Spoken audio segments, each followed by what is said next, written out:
Judoka de tous les records, double champion olympique, Teddy Riner est un insatiable de victoires qui, malgré son palmarès, veut encore faire jouer la Marseillaise. Il va reprendre bientôt les entraînements et devoir se délester de pas mal de kilos pris depuis la fin des JO.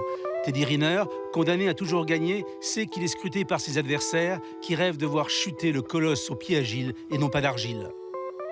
Teddy, c'est quoi vos mensurations? Alors, mes mensurations, c'est 2,3 m pour... en temps réel, c'est-à-dire quand je suis mon poids de forme, c'est 137 kilos.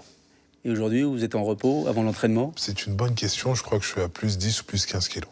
Combien de temps on peut perdre ces 15 kilos? En général, un bon 2 mois. Pointure des chaussures? 49,5, 50 les chaussures. Et le torse?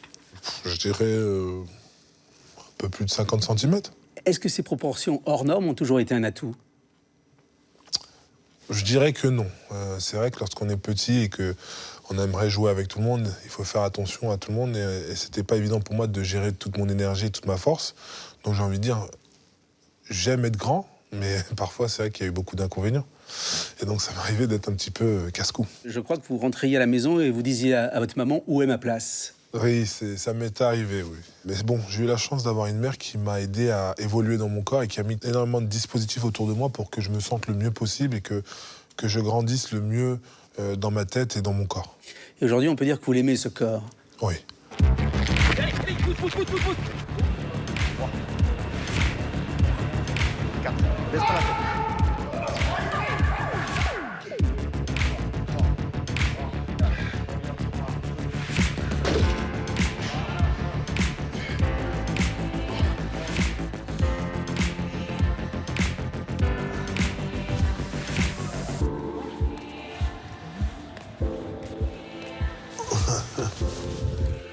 Mais je me trouve beau. C'est important d'aimer ce qu'on est. Moi, je m'aime. Ouais, j'aime mon corps, j'aime ce que je suis. J'ai aucun problème avec ça. On dirait presque même qu'il y a deux entités chez vous. Il y a vous et votre corps. Vous lui parlez quelquefois. Oui, bien sûr, je parle à mon corps parce que j'ai confiance en lui. C'est lui qui m'aide à me déplacer, à devenir ce que je suis, à me dépasser, à décrocher les meilleurs chronos. J'ai besoin de lui, j'ai besoin qu'il m'accompagne, j'ai besoin qu'il imprègne et qu'il comprenne ce que je veux et j'attends de lui. Ce qu'il y a d'inouï dans votre cas, c'est que malgré vos 137 kilos, pour reprendre la formule de Mohamed Ali, vous volez comme le papillon et vous piquez comme l'abeille. Oui, mes entraîneurs ont très vite compris que mon point fort, c'était ma rapidité. J'avais beau être comme mes adversaires aussi grands, aussi larges. Mon point fort, c'était ma rapidité pour pouvoir avoir toujours un temps d'avance sur mes adversaires. Ça fait combien de temps que vous n'avez pas perdu? Ça va faire au 1er janvier 7 ans. Ça fait combien de médailles dans votre vie? Waouh. Je ne pourrais pas toutes les citer. La légende est déjà installée et pourtant vous voulez continuer. Continuer pour qu'un jour votre fils voit le champion. Bien sûr. Quand j'ai gagné cette médaille d'or à Rio, mon fils était là, ma famille était présente. Mais voilà, j'ai 27 ans, j'ai encore envie de me faire plaisir dans mon sport. Et puis j'ai envie que mon fils retienne ce que papa a fait. Puisqu'à 2 ans et demi, c'est vrai que la mémoire, elle sera plus là. Pourtant il a vu à 2 ans et demi, on le voit sur son visage. Ouais, on le voit, il est content, il vit le moment. Mais demain, est-ce qu'il s'en souviendra, c'est autre chose. Et j'aimerais gagner devant lui et qu'il en soit conscient. Ce qu'il y a de terrible dans votre vie, c'est que maintenant vous êtes condamné à gagner. Oui, on va dire que c'est le dur poids des victoires. Et puis avant de monter sur un tapis, tout le temps, je me dis, tu peux perdre ou gagner. Il faut toujours garder à l'esprit que tu as beau avoir envie de gagner, tu as beau être le meilleur, les autres travaillent aussi. Et le facteur malchance ou le facteur tu peux tomber sur quelqu'un de plus fort, il faut toujours le garder dans sa tête. Si je ne prends pas plaisir à l'entraînement ou en compétition ou à me déplacer dans le monde pour aller m'améliorer, pour aller gagner une compétition, alors à ce moment-là, j'arrêterai. Pour l'instant... Mais est-ce que vous sentez qu'inconsciemment, on attend que vous, un jour, vous chutiez? Bien sûr, mais c'est comme tout le monde. Oui, ma carrière, elle est faite. Mais maintenant, ce que je veux, moi, c'est encore prendre du plaisir, c'est... Les bonus. Voilà, les bonus. C'est du plus. Mais voilà, 27 ans, parce que j'ai tout gagné, parce que j'ai un beau palmarès, je vais arrêter? Non. Ce que je veux, c'est avoir... être rassasié. Me dire, voilà, maintenant j'ai plus faim, j'arrête. Et le bout, c'est 2020. pour moi, Les Jeux Olympiques à Tokyo, 2020, pays du 2021, judo. forcément, il y aura une année de transition. Mais oui, pour moi, je vois l'objectif, c'est Tokyo 2020. Au Japon, là où le judo a commencé, il y a une histoire particulière pour moi. On dit toujours que le judo est une philosophie de vie. Oui. Dans le judo, il y a un code moral qui est vraisemblablement ce que tout parent doit donner à son enfant. Par exemple, Le courage, la modestie, le contrôle de soi, le respect, l'amitié. on dit que vous n'avez peur de personne, d'aucun adversaire, sauf de votre mère.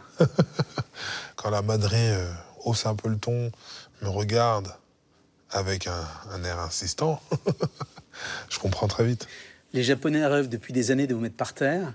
On découvre dans un documentaire qui a été réalisé sur vous qu'ils vous espionnent presque, qu'ils vous filment à votre insu pendant les répétitions, et que là aussi c'est la stratégie.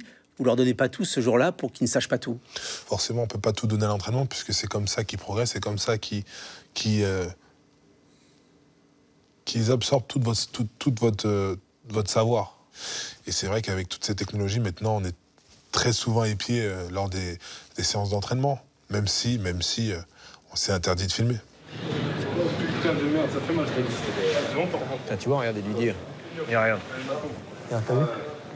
Direct, il est parti lui dire, ouais. Comment ça se fait que toi, moi, je te me fais éclater, et toi, tiens. Mais il est là, comme ça. Ça.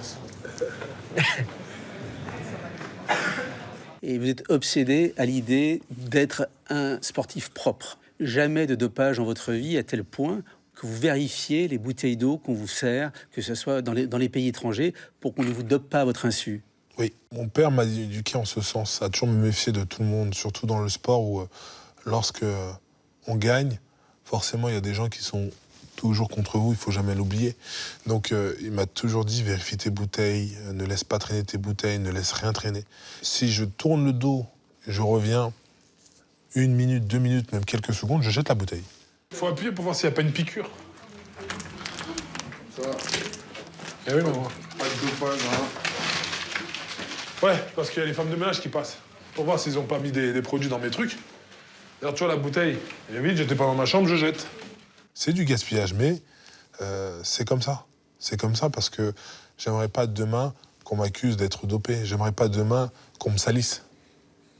Pour moi, ce que j'ai fait dans mon sport, ce que j'ai réussi à réaliser, c'est moi, mes tripes. Mais c'est quoi votre ressort psychologique? C'est l'orgueil? Ouais, il y a de l'orgueil, bien sûr. L'orgueil me fait avancer. Parce que je veux gagner, je veux progresser, je veux être le meilleur, je veux rester le meilleur. Dans le documentaire, vous chantez « J'aurais voulu être un artiste ». Voulu être artiste.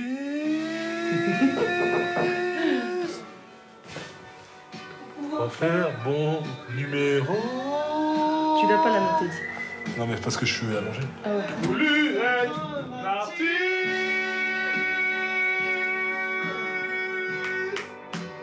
Faire mon numéro.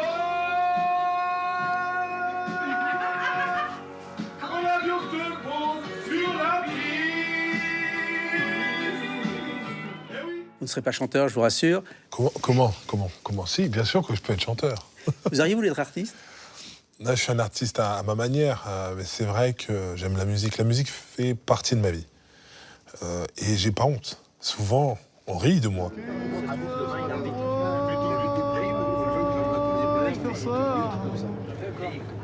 Merci à qui? À quoi? Mais là, c'est du Patrick Bruel. Tu connais? Tu connais bien? Vas-y, écoute. C'est magnifique. Ça fait des années qu'on nous parle d'une France qui doute d'elle-même. Vous défendez les couleurs de la France. Vous portiez même le drapeau français au dernier JO cet été. Quel est votre sentiment par rapport à cette Marseillaise que vous avez tant fait sonner et ce drapeau français? Moi, j'ai une histoire particulière avec la Marseillaise. La Marseillaise, on la mérite. Quand j'entends médaille d'or, moi, j'entends Marseillaise, j'entends première place.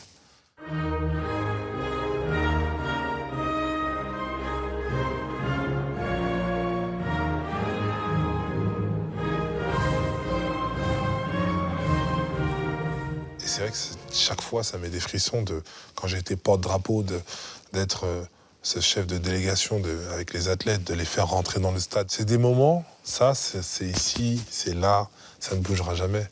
Ça va, je vais je vais partir dans la tombe avec. C'est juste unique.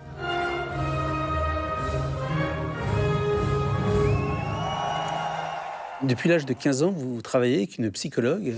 Est-ce que vous savez aujourd'hui pourquoi vous êtes champion? Qu'est-ce qu'il y a en vous qui fait que vous êtes champion? Moi, je pense que ma clé, c'est que je suis un malade. Voilà. Je suis un malade. Je suis un malade de l'excellence. Je suis un malade dans le défi, le challenge, la compétition, l'envie de tout gagner. Je suis un insatiable. Insatiable. Ouais.